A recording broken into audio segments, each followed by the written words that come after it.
Omega watches, a lot of them, particularly the monocoque watches, they need a special tool to remove the crystal, but also some other Seamasters like this Seamaster. I don't remember the reference number on this, but the crystal, you can use a normal crystal tool, but the special made tools are better because they compress the crystal exactly the right amount to get it out without overdoing it or underdoing it. And a lot of these Seamaster crystals have a tension ring inside, so the tension ring causes a really good seal.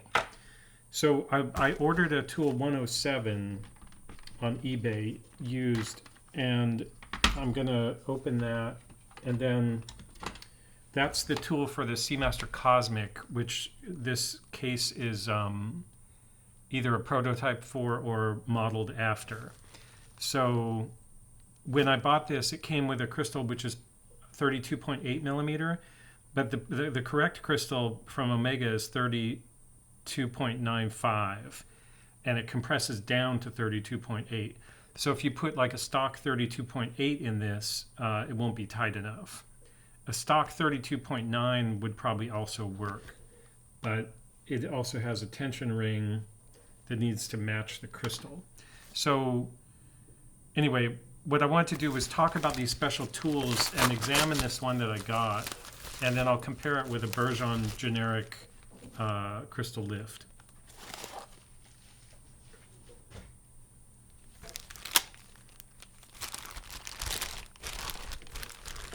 Man, this looks like a disaster. I guess that's standard eBay.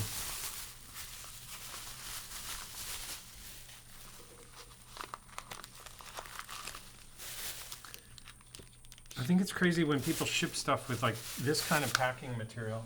Like there's not even a bubble wrap. You're shipping it around the world.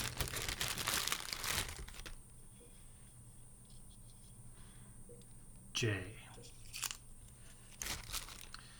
Okay, it does say 107. That's good.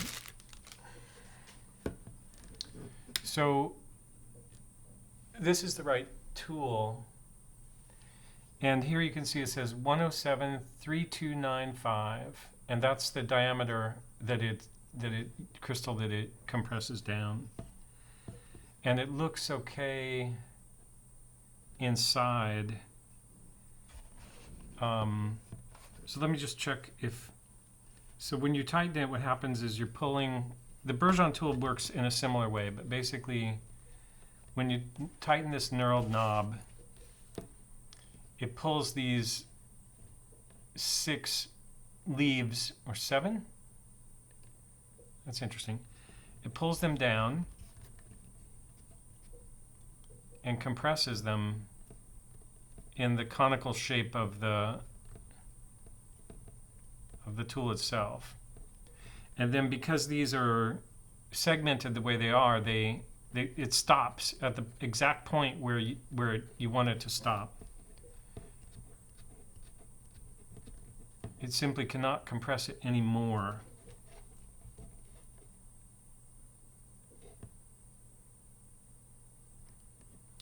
The thing that's odd about this, and I'm sure this is designed to do that, but basically, by the time it's that compressed, it's too far into the,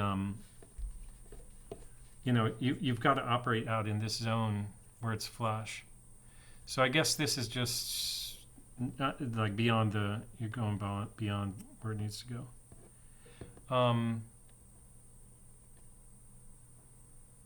There's a little chip here,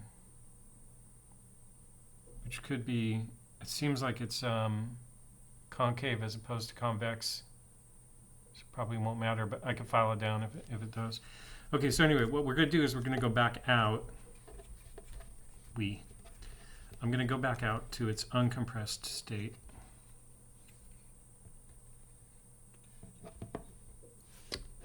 So that's all that it does, but it does it just the right amount. And then the Bergeon tool, 6400.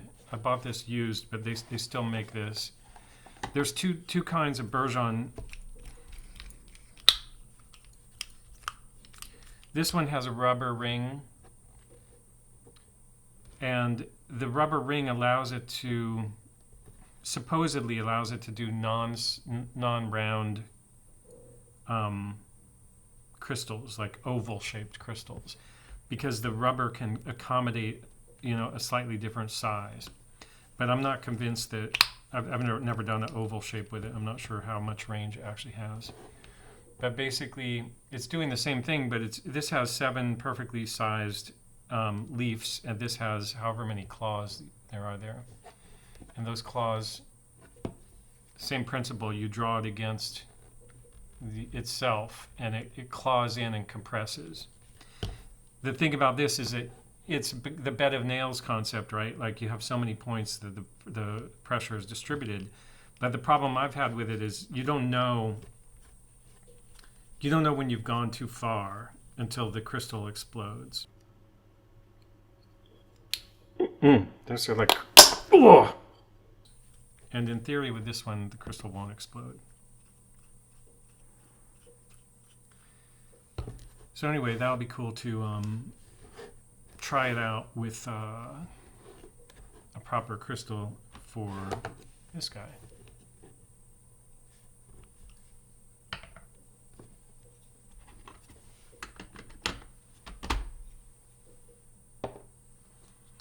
And that's the Omega Tool 107.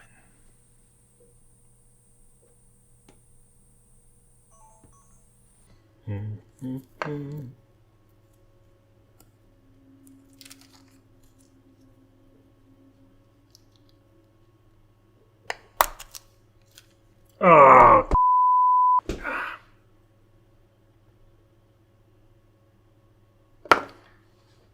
I'm so stupid. I knew that this is a problem I've already learned this. If you pull up on a second hand under a piece of plastic and you hold that plastic down, you end up bending your second hand.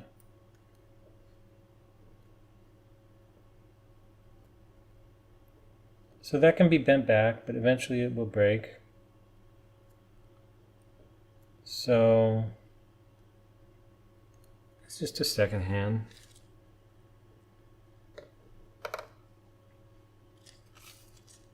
So I'm going to try something different